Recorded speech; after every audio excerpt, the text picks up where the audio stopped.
Clean water and clean air are imperatives of life itself. They are central to our agricultural and industrial economy, to our recreation, and to our ability to grow as a healthy and prosperous nation. Unchecked pollution of water and air could menace the very foundations of our society, and in many parts of our nation, the threat is more actual now than prospective.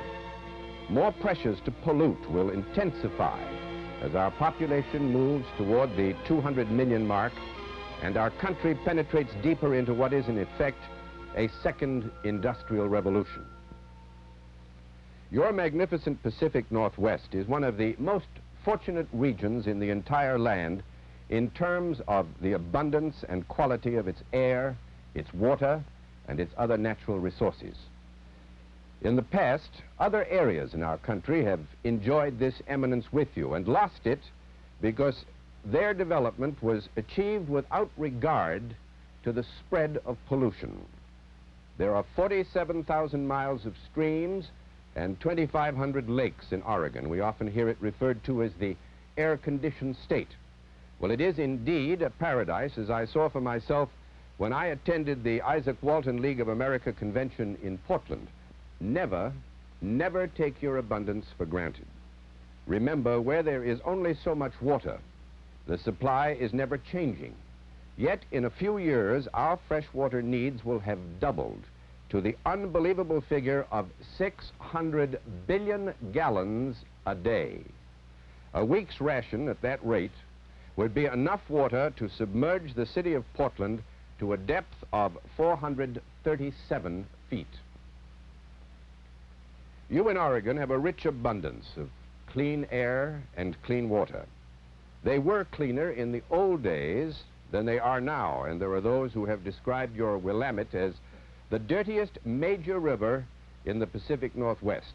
Oregon and the nation stand at the threshold of a new stage of industrial and general expansion, and your state's sizable volume of tourism will increase now by leaps and bounds. It may well be that the program that you're about to see can do more for Oregon than perhaps any other state. You have so much to preserve that others, unfortunately, already have despoiled or lost. There is still an America that is wild and clean and beautiful. But there is also a dying dream of America where the waters are poisoned by the wastes of man and the breeze is strangled by the fires and fumes of civilization. No part of America still retains more of nature's original work than the state of Oregon, a paradise for those who treasure the unspoiled in sight, in smell, and sound. But who are these foul strangers in Oregon's paradise? At scores of such places along the rivers of Oregon where filth-loaded water pours from cities and from factories, the scrap fish gather, and their presence betrays water made sick and weary, water in which only the scavenger thrives. Oregon, the verdant land, where 1,000 streams bring water plentiful and clean and make possible a bounty that a nation must envy. But raw sewage on a suburban street breeds disease like hepatitis and serves shocking notice that the days of paradise may be numbered. The air of Oregon can be as sweet and fresh as its waters, but the very jobs they draw soil the air above and the waters below in numbers and ways faster than present planning and prevention can match. In government and in industry, men and dollars are put to work to keep Oregon's advantage. But in many places and in many ways, the effort is not enough, so that filth fallout costs you dollars and health. In lush orchards, a sort of tragedy strikes. This is our livelihood. We don't make any money on that fruit. We have to get out and work for it, and that's exactly what my wife and I are doing now. All about us, in ways sometimes smelled or seen, but in ways, too, that are invisible. Pollution fighters say food processors and canners and houseboat dwellers have been virtually unchecked in the contamination of the people's waters. Add to these outpourings the human filth from a huge navy of pleasure boaters and deep-sea sailors from around the world. Harbors in some parts of the nation long ago were forced to prohibit the use of marine toilets, or at least to require special treatment of their sewage. The Oregon Marine Board suspects dangerous pollution in some inland lakes from which people are taking their drinking water. The State Sanitary Authority, meanwhile, has ordered a special study of this new galloping menace to one of Oregon's leading recreational resources.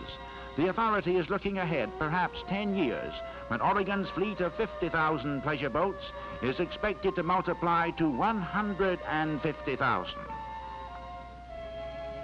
Seagoing ships make more than 1,600 calls every year at Portland's bustling Willamette River Harbor. Altogether, this great armada carries a total crew of some 60,000 men, enough to populate a medium-sized American city, and all using the river as an open sewer. Health experts say that water that is safe for water skiing and swimming cannot have more than 240 units of disease-bearing bacteria in samples taken for checking. But the average number of such bacteria discovered in the Willamette from Salem downstream to the mouth was not 240, but 4,300. And in and near Portland, the count was up to 70,000 bacteria per sample at some places. One result is that the State Sanitary Authority regards the entire Willamette River, that is all the way downstream from Salem, as too filthy for swimming. All but final research proof has been found to establish the link between inadequate sewage systems and water pollution and an incidence of that serious disease, hepatitis, more prevalent in Oregon than in a majority of the 50 states. Recently, state and Washington County health officials came up with disturbing findings in the Metzger Sanitary District south of Portland. 1 in every 5 homes in that district was discharging raw sewage in a manner that threatened an outbreak of polio, typhoid, and hepatitis. Improper practices in irrigating and farmland fertilizing and in logging, road building, and mining add so much more to the warming up and to the soiling of Oregon's rivers. Test nettings in the Willamette show that only carp and other warm water trash fish are able to survive.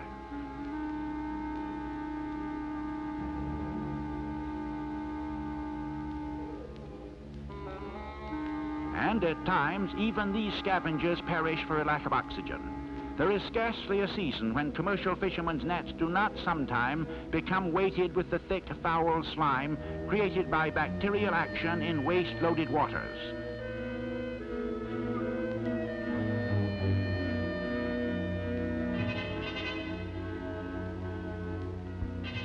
At the same time, there is the threat from above. In the Portland area, the land layout brings 50 to 60 days every year of that smog-encouraging peculiarity of the atmosphere called inversion. This is more frequent than at any other place on the west coast outside of Los Angeles. Waste in the air, waste from furnaces, smokestacks, dumps, and auto exhausts has pushed Portlanders to the very threshold of our irritation.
In terms of dirtied collars and curtains, blackened buildings and corroded paint, it is reckoned that $7 million a year is the cost to Portlanders of air pollution, a pollution which this year alone reputedly has cost the fruit growers of just one north central Oregon area $1 million in unsaleable crops.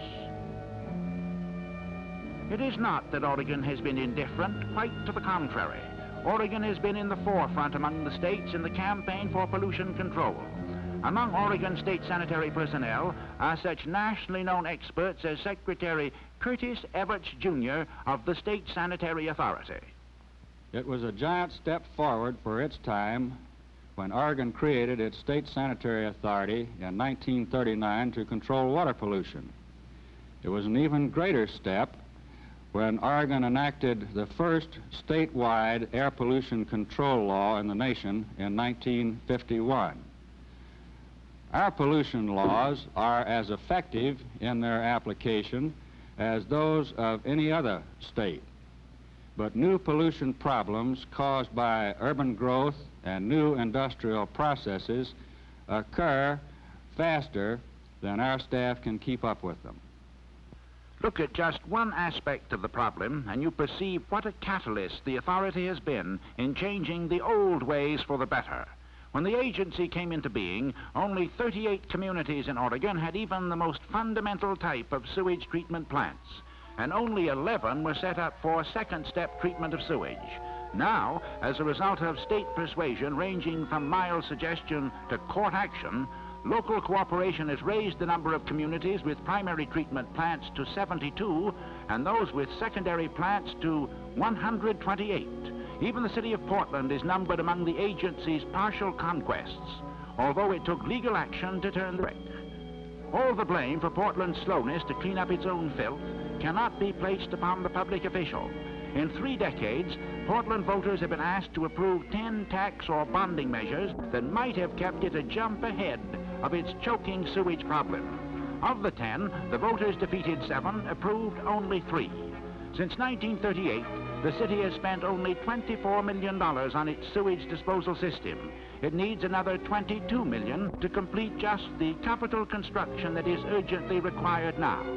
The city has on hand, or readily forthcoming, barely 1/10 of the money that it has to have.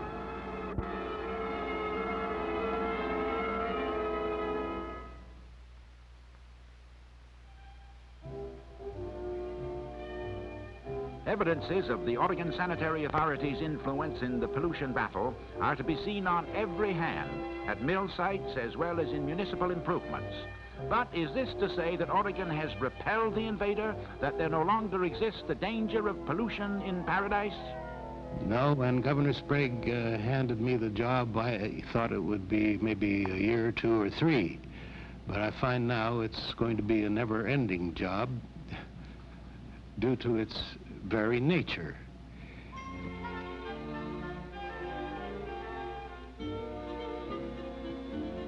There is joy unbounded among residents of Newport on the Oregon coast, in tours of other communities and by marching down their own main street, giving speeches and squirting perfume from atomizers. They're emphasizing that Newport smells good, as a coast town should. But like so many efforts to curb stubborn pollution, it was an uphill bootstraps battle, trying to tame the odoriferous wastes from the Georgia-Pacific craft mill at Toledo, 8 miles to the east. A resort and motel town that depends on tourism, Newport found itself shunned by travelers. Property values began to sag, and the slide continued as word got around that Newport was the stench center of the Oregon coast. Desperate Newporters threatened lawsuits and pleaded with the legislature and sanitary authority for relief.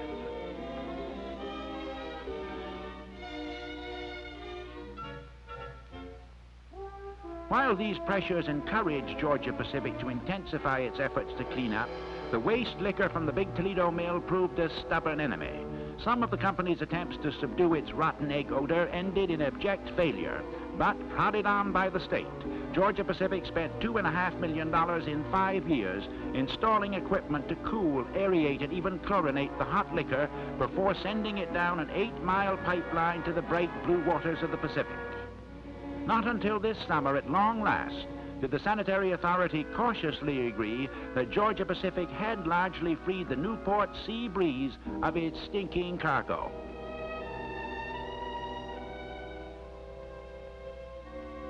But now there's a possibility that Toledo itself will have to cope with an increasingly serious condition.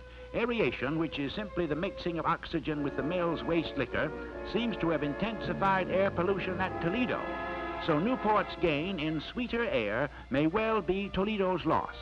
Some medical experts speculate that nose and throat trouble suffered by local teachers could be traced to the bad air in this long-suffering little town.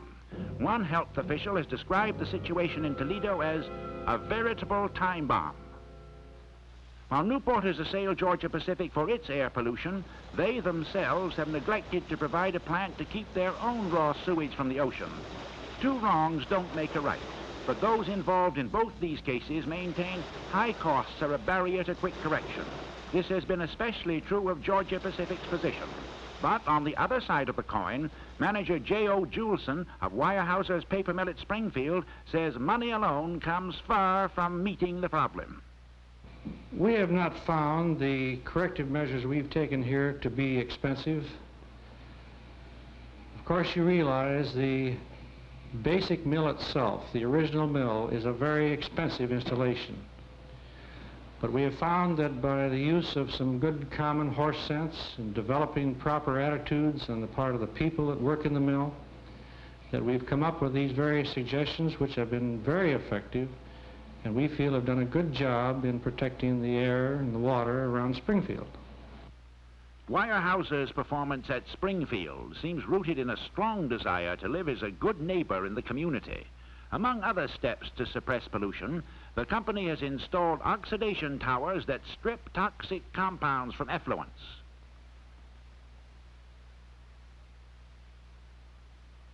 Doubled the capacity of its logging pond to hold waste during low-flow periods of the Mackenzie River. Installed a uniquely successful vapor sphere to trap sulfurous gases generated during the pressure cooking of pulp. And built precipitators to capture odor and dust from the mill's roaring furnaces. Through its plant laboratory, Weyerhaeuser keeps a sharp scientific eye on the purity of the Mackenzie. Finally, in cooperation with the University of Oregon, it has diverted effluent to irrigate the cow pasture of a nearby farmer.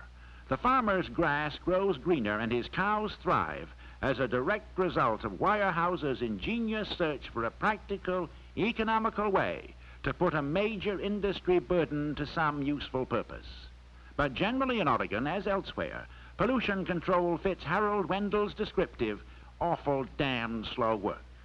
Not only is pollution the soiling of water and air, it is at the same time a terribly complex economic, technical, and political issue, a fact that is dramatically illustrated by Oregon's Willamette River, which is the most worrisome. For this reason, and because the state couldn't reprimand individuals while government bodies were still offending, the sanitary authority began by taking up the problem of the cities. Portland, being the biggest, came first. As late as 1950, it was thought that primary treatment to remove just the solid wastes would be sufficient. Now, secondary chemical treatment is considered a must, and so with $85 million spent on city sewage plants, Oregon finds itself running ever faster just to keep up. No one is more bitterly aware of the problems and the frustrations than Chairman Sherman Washburn of the board of Oak Grove Sanitary District No. 2, just southeast of Portland. One of the biggest jobs we have to do is to get people to recognize they actually have a sanitation problem. It's all too easy to ignore that water that flows down the street out front, where in all likelihood it is probably sewage effluent, which children and pets can track inside the house and expose the whole family to the danger of hepatitis. It's all too easy to ignore the fact that sanitarians will stop building in certain areas where the ground has lost the capacity to absorb sewage effluent. Actually, by 1955, the intensifying sewage disposal problem forced Multnomah County drastically to curtail new building permits. And with neighboring counties in the very same drainage area experiencing even greater population growth and urbanization, officials turned to the state for help.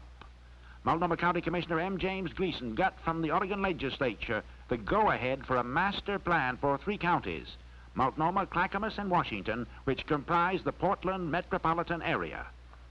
This tri-county plan has moved ahead with some successes and some disappointments. Most of the disappointments because of finances.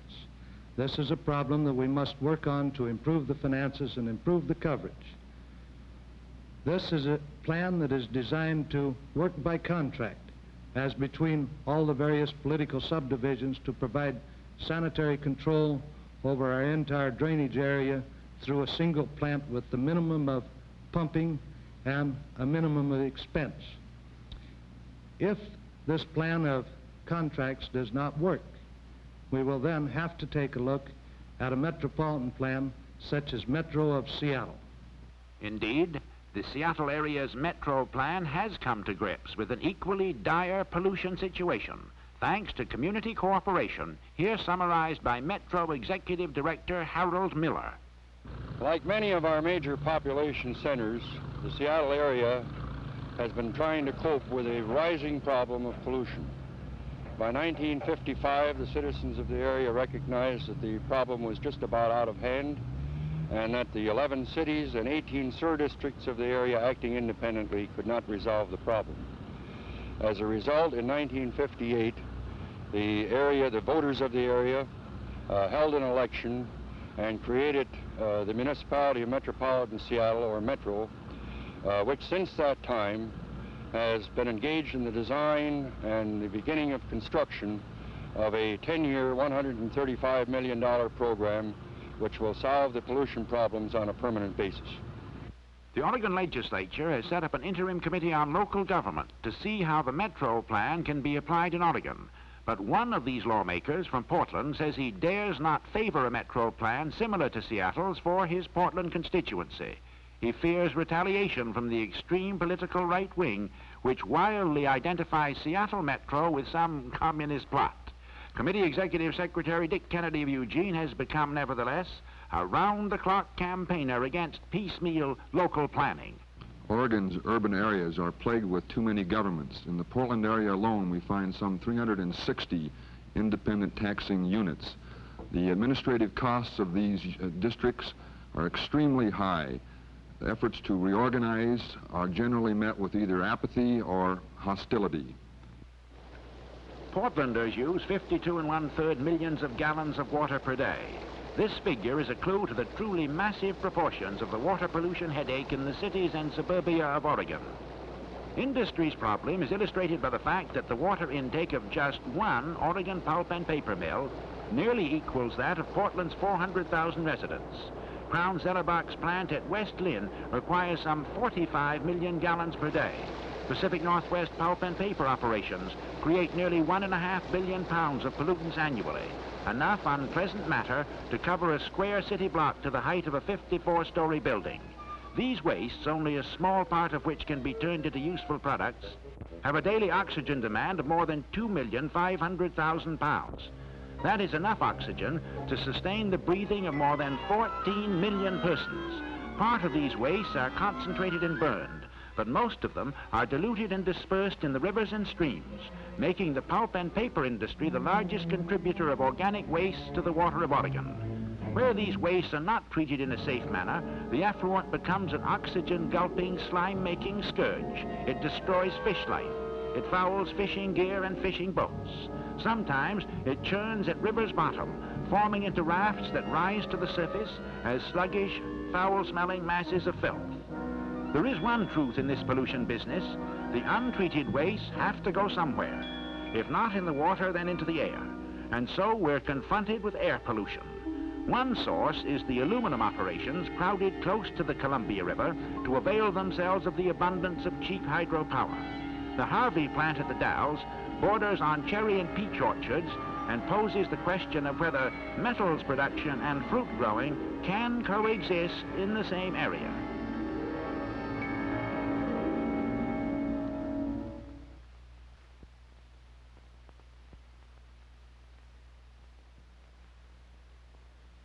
We are at the high school in the Dalles. This was last June at the 91st meeting of the State Sanitary Authority. The authority was taking up the case of the Harvey aluminum plant at the Dalles. It was the 12th meeting since the Harvey plant opened in July 1958 that the agency had been occupied with the subject of fluoride fume damage to peach and cherry crops that grow on adjacent lands. That same July, a press release from the Harvey headquarters in Torrance, California proclaimed proudly, "The reduction plant will be smokeless and fumeless." But now, at the hearing this June, It was the issue of fumes that still divided industrial worker and orchardist. You can ask anybody around this area. We've raised peaches here for years and years. At least 35, 40 years, been in the peach business. And we know peaches. We don't need anybody to come in here and tell us how to raise peaches, because we know how to do that. All we need is something to control these fumes so that they can raise peaches. The orchardists have exaggerated this problem far beyond reason. If we should get excited now and blame Harvey for the poor weather conditions and the other things for which they are not responsible, and get so excited that perhaps our plant should be closed, then we could also be turning our city into what we might call a ghost town.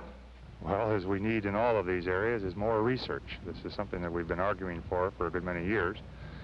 We are slowly getting groups together and competences that will attempt to solve these problems. I hope that we can induce some of the groups to start working on this one. The fact is that last year was the second highest crop in income return of this whole dozen or more years, and this is just last year. And we heard a lot of people talk about bad times in 1960 and bad times in 1962, but they just conveniently seem to eliminate 1958 when the plant started to operate, and they conveniently fail or try to gloss over and explain 1961. In late summer of this year, Harvey reported piping and screening for its monitoring system had been established on all 5 main buildings at the Dalles. The question of how effectively it would function was lent fresh urgency by the dumping of ton after ton of peaches, which growers claimed had been ruined by airborne fluorides. But whatever the outcome of this tragic conflict, there still remain sawmill trash burners to dim the magnificent Columbia River scenery at the Dalles. Portland, too, has an air pollution dilemma. For 50 to 60 days every year, inversions hold all of Portland's pollutants close to the ground and give Portlanders more than an inkling of what smog-infested Los Angeles has to endure. Smoke and fumes from the city's factories, buses and automobiles, from plants ringing the city, and even from stacks across the Columbia, all supply the fuel for this weird phenomenon. TV meteorologist Jack Capel is one of the Portland area residents who has encountered this eye-smarting experience. When smoke and gas leave a stack, they cool and no longer move through the air, but rather they move right along with it. If the air is moving or rising, the dirt particles and gas molecules get scattered so far apart, they don't really bother anybody. But sometimes the air isn't moving or rising. This results from what is called a temperature inversion. It simply means that the air at some level aloft is warmer than the air near the ground. It's commonly known that warm air rises and conversely that cool air doesn't. It just lays there. Here's a typical case of a temperature inversion that often occurs during the early morning hours. The ground and the air near the ground have cooled during the overnight period. The air aloft is still warm. The dirt is trapped in a very stable, dormant layer below. During the afternoon, the sun heats the ground and adjacent air. The heated layer becomes unstable and begins to rise. The inversion is wiped out, the air is cleared, the visibility is greatly improved. Unfortunately, however, inversions don't always disappear in the afternoon. Sometimes they persist for several days. In the meantime, the lower atmosphere continues to trap more and more unpleasant gases and dirt.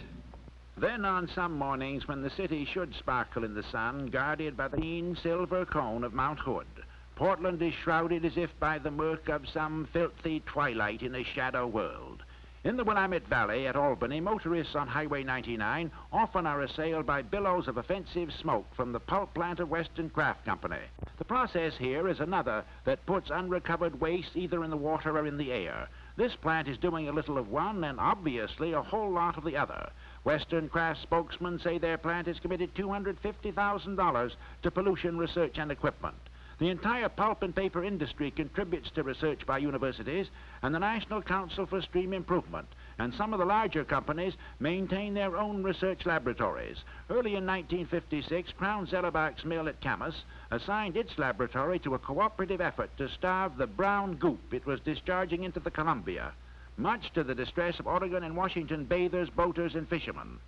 The research and subsequent corrective steps have sharply reduced the slime-making organisms in the Columbia, that is, between Camas and Vancouver. But despite the laboratory progress at Camas, the Crown Zellerbach plant is known to Portlanders for the odors and fumes discharged from its towering stacks. These represent some of the elements in the inversion plot that reduces a bright western metropolis on some days to a huddle of swirling gray shadows. And the culprit's trail, stretching in a great canopy from the mill stacks down across Portland, characterizes a situation that has led the U.S. Department of Public Health to designate the Portland and Eugene areas as places with definite air pollution problems.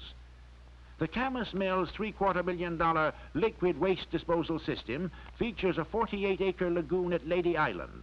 It is now fairly common to use such lagoons for storing waste liquors until they can be released with less harm to the rivers. One of the Oregon City mills barges its waste liquors to a rendezvous with the diluting waters of the Columbia. The company got a temporary permit to do this in 1953, 9 years ago. The operation is expensive, but the company has found no other more economical way of trying to keep its waste out of the Willamette. Across the Columbia in Vancouver, the Columbia River Paper Company dumps its liquors directly into the river, and fishermen 5 miles below the city complain bitterly that their nets are gathering more slime this year than ever before. The precise scientific reason for this apparent increase has not been determined. The angry fishermen blame it all on those who feed the wide Columbia with paper mill effluent. Both the Oregon Sanitary Authority and Washington Pollution Control Commission have commended Crown Zellerbach's efforts and achievements at Camas. In 1961, Weyerhaeuser's Springfield, Oregon mill won the Industrial Air and Water Protection Award of the Pacific Northwest Pollution Control Association. But do we have the right to ask why more hasn't been done by more people? To ask the question not only with regard to the examples of pollution already shown, but with respect to Portland steel furnaces, open burning, fertilizing and irrigation, foaming detergents, insecticides that sometimes upset nature's balance, radiation, and the less well-known threat of chemical pesticides are poisoning man's environment. Many man-made chemicals, acting in much the same way as radiation, lie in the soil and enter into living organisms, or travel in subterranean waters and emerge to plague vegetation and livestock and trigger strange human maladies. Insecticides, indiscriminately applied, are massacring birds, mammals, fishes, and indeed every form of wildlife. Some national figures insist that man must somehow make the breathing of safe air as desirable as the eating and drinking of safe food, milk, and water. Unless we do, city dwellers may someday have to live in air-disinfected homes and offices, venturing forth into the sunlight with a plastic headpiece and a private supply of oxygen.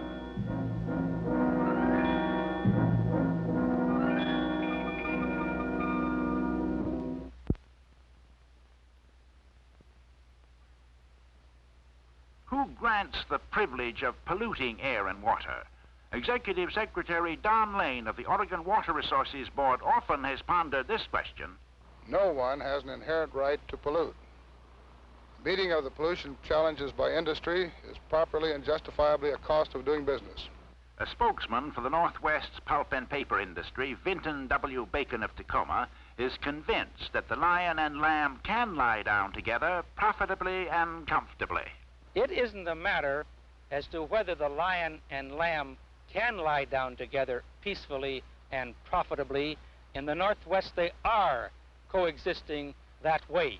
For instance, waterways such as this one can be made to serve industry, communities, agriculture, recreation, and fish and aquatic life. But sometimes wastes do cause small inconveniences. For instance, an oil field has a peculiar odor, but that oil field means the livelihood of people living nearby. They have made the decision that they will take the slight inconvenience of an oil field odor in order to have a healthy economy. How do such veterans of pollution work as Assistant State Engineer Kenneth Spees feel about the inevitability of pollution? It is true that in the majority of cases, at least, the step-by-step techniques for further abatement of pollution are known. They are economically feasible. And yet, as we've seen and heard and see and hear again, there are those industries in which people are led to believe a choice has to be made between jobs and pollution.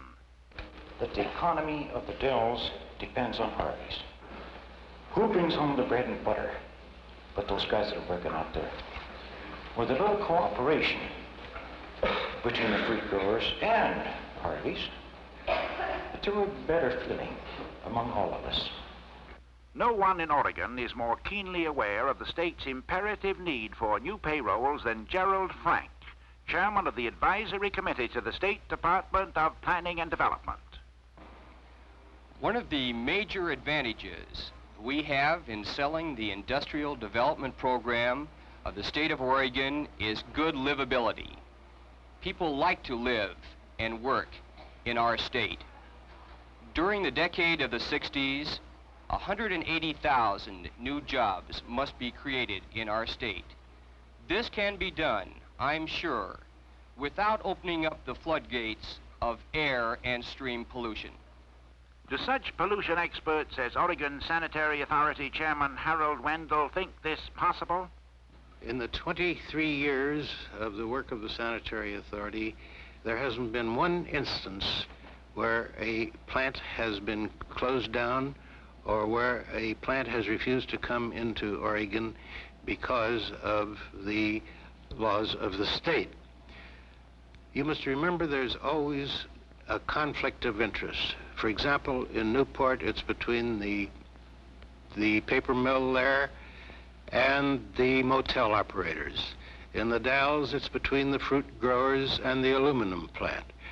And happily, both those are on the way to solution, and neither plant had to close down. But in a nation with a population verging on 200 million and a gross national product approximating $500 billion, we must expect that pressures on the cleanliness of Oregon's air and water will mount to unprecedented intensity. Our research and personnel geared to this tougher challenge, our industry and taxpayer prepared to shoulder heavier responsibility. Dr. Wilson W. Town of the U.S. Public Health Service takes off his views of where we're short. I agree with the State Sanitary Authority that all cities should install secondary treatment works, and all industries should provide adequate reduction of their waste. Another must is an adequate water quality monitoring system. Another, overall pollution control planning and programming so that future locations of industries and other waste sources will be given consideration. Still another is stepped up research on pollution control problems. Most of these imperatives imply more trained personnel. In research alone, more facilities and scientists to work with them would soon supply plenty of sound information on which to move ahead. Just what is Oregon's score in these respects? These 9 men in white coats represent the entire existing State Sanitary Authority staff in the Portland metropolitan area. The others represent, with the 9, the total number needed to turn in a really effective job. Many, many more hands must be turned to research, to monitoring, and most of all to enforcement. And League of Oregon Cities Executive Herman Curley holds that the cities alone cannot finance the anti-pollution campaign at the local level. Cleaning up the streams of Oregon has imposed a tremendous burden upon the cities of Oregon. The state has not provided any financial assistance, but I think that it must help if we're going to complete the job on a reasonable schedule and then keep ahead of the problem. The Oregon Sanitary Authority in 1960 made only 440 tests of the amount of pollution in river water, not nearly enough by any standards, and a loss of funds has caused even this to be reduced by more than half. Stronger financial support is a must to supplant stop-and-go research at our universities with continuing programs, always seeking better means of water and air quality control. Often, relatively little money can do a lot if it's kept coming at regular intervals. Oregon State University engineering professor Charles Warren feels certain that much essential research could be financed on this basis.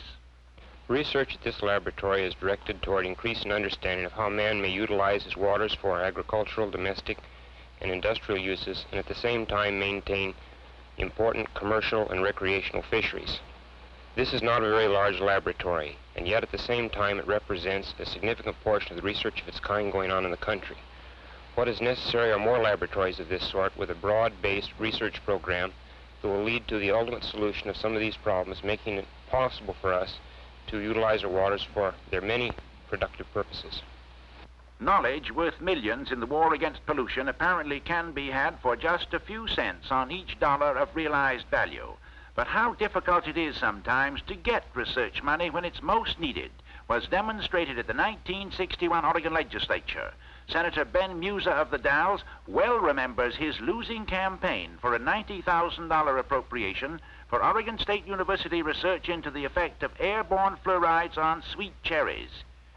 The bill was defeated, and of course we were extremely sorry. Harvey Aluminum Company exerted a great deal of pressure upon the legislators and tried to say that our $90,000 appropriation was a waste of the taxpayers' money.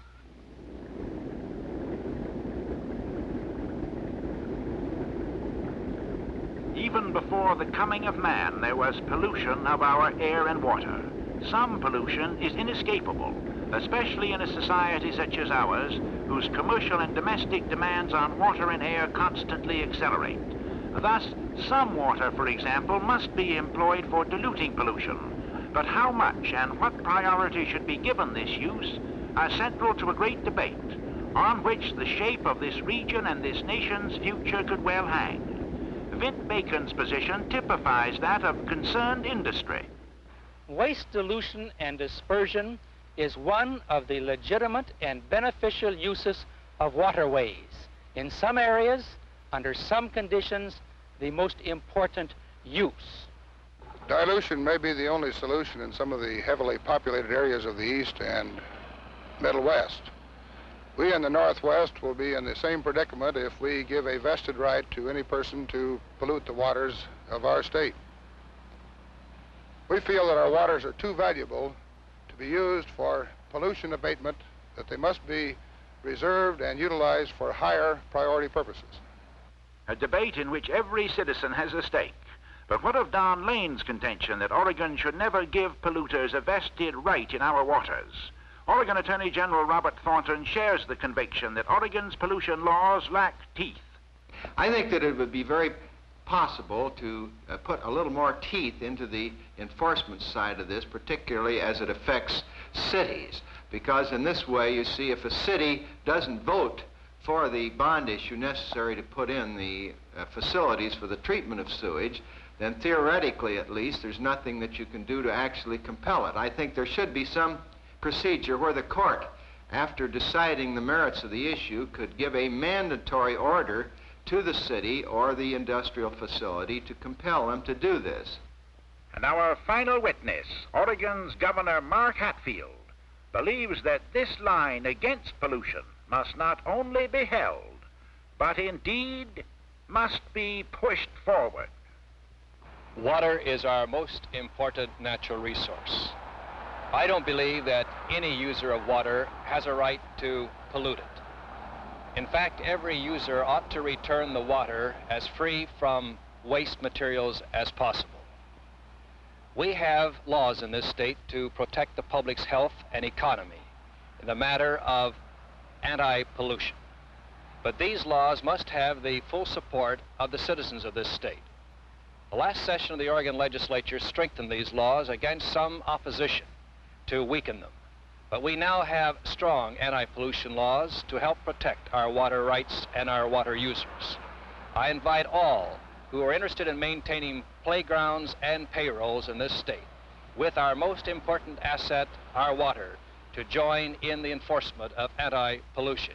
And thus we can keep the Oregon way of life. So all the king's horses, all the king's men, the king himself are united. The power of the state is consolidated, or so it would appear. Yet pollution still marches in paradise. There can be no compromise with this invader, while hundreds are stricken with waterborne disease. While scrap fish take over from trout and salmon in once pure streams. While outdoor recreation, 60% related to water, is denied to thousands. While outpourings of industrial and human filth corrupt our waters from cities, from food processing, from pulp and paper making, while industrial stacks betray the cleanliness of our air, damaging field crops, orchards, and livestock, soiling our clothes and homes, and attacking human membrane. While, in short, our air and water are stained in countless ways as we mistreat our precious heritage. And it could be only the beginning. For how far pollution marches in Oregon is a matter in final analysis of citizen responsibility. Should the citizen face up to it, as did the Sisters of Marylhurst College when told that the college must spend thousands to combat pollution, then all will be well. All will be well if each of us recognizes he may be a polluter as well as a pollution victim. All will be well if growers, in their battle to correct a tragic wrong, allow certain acreage be removed from agricultural production so that reasonable agriculture and responsible industry can coexist. All will be well, too, if all industry rallies against pollution with the dedication of Weyerhaeuser's managers at Springfield, the vigor of Alcoa's officials at Vancouver, where a pollution situation was rectified, or with the horse sense of the residents of Eugene and Hillsborough, who readily invested large sums to bring waste treatment facilities up to an effective level. But those will become common examples only if you provide the push in willpower and tax power to reverse the tide of a soon-to-be unequal battle, to forget township boundaries and the misleading lure of a dollar saved today in favor of an area approach and thousands of dollars saved tomorrow. Oregon's future, in terms of payrolls and a way of life envied from afar, rides on the major resources of water and air, resources already blighted by pollution, resources you and I must not permit to be engulfed, lest the story of Oregon's destiny tragically be told in terms of pollution in paradise.